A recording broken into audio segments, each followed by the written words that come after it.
ago could not be taken for granted. We also see, of course, spreading of the tent of prosperity. We see small economies becoming larger. We see small firms becoming big firms.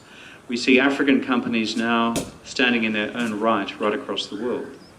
And for us, this is a very good story. We don't gloss over the fact that so many people in this continent still live in poverty. We understand that.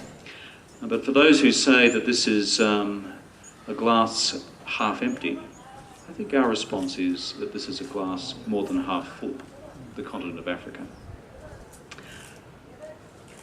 One of our challenges here with our good friends in Ethiopia, and through the work we do through our ambassador accredited to the African Union, is to work deeply, closely and comprehensively on the great challenges of development. In Australia we take that seriously. In Australia we have this ethos which is called a fair go for all.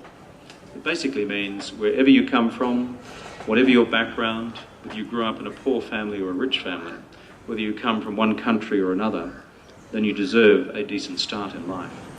And you also need support on the way through. Those values of ours don't stop at the Australian continental shelf, they're also values for the world. And that means also they're values which we seek to extend to our friends, our partners, our neighbours here in Africa. And so we're at work. We're at work with the African Union, we're at work with the government of Ethiopia, we're at work with so many of the governments of this continent. We are in the process of quadrupling our bilateral development assistance to this continent. The next few years we'll be investing about $1 billion US a year in the continent. When I last looked, which was about an hour ago, we're running nearly 1,000 scholarships now each year for young students across Africa to study in Australia's universities in areas of their choice and areas which their governments believe to be priorities for them. We're working deeply and closely on how do we build greater agricultural resilience in the continent. The Australian Food Security Centre of Excellence announced at the end of last year, part of a $200 million initiative to how do we enable farmers to lift the productivity of their crops and become self-sufficient farmers so that they do not go through the bad times unnecessarily.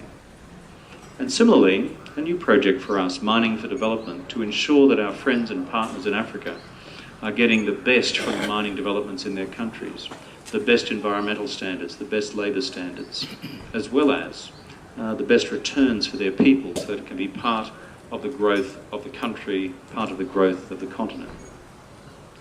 Why are these two themes so important to us, food security and the development of the mining industry? Because they're part of the Australian economic story. That's how we became who we are today. These industries created the development path for Australia, which led to the rise of industry, which led to the rise of the services sector, and broadened our economy to what it is today, the 12th largest economy in the world, the 4th largest in Asia. But we have much more to do at home as well. But when we see our friends in Africa and our friends here in Ethiopia, we say, here is how we can work together. Building strong and resilient farms, building strong and resilient mining industries so that we power the development of this continent into the future. And that's what we're on about. We think it's a good thing to do, and that's why we're here.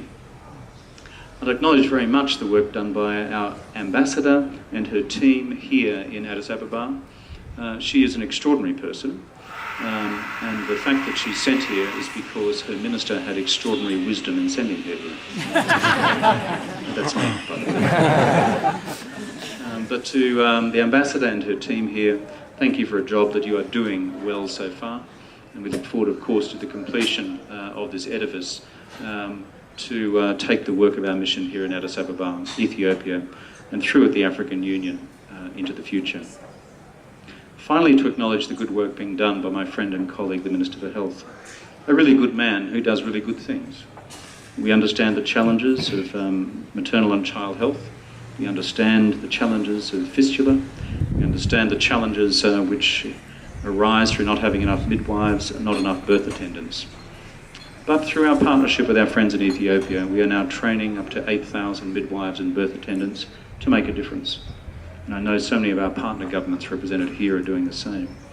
So we look forward to a future which is based not just on mutual respect, but in the great Australian tradition of getting things done. Finally this afternoon, to all of you who are friends of the mission, please remain friends. Bring new friends, so we can do so much ourselves, but we do so much more in partnership with others. I say that to our friends from other diplomatic missions as well. A whole lot of things we can do well together, which we do less well separately. I thank you for your attention. I look forward to drawing the rope with my colleague from the Ethiopian government in a minute. But for those who will live and work here and sail in this good ship, the Australian Embassy here in Addis Ababa, I wish you well. And for those who work with Australia, please do so for the future. I thank you all.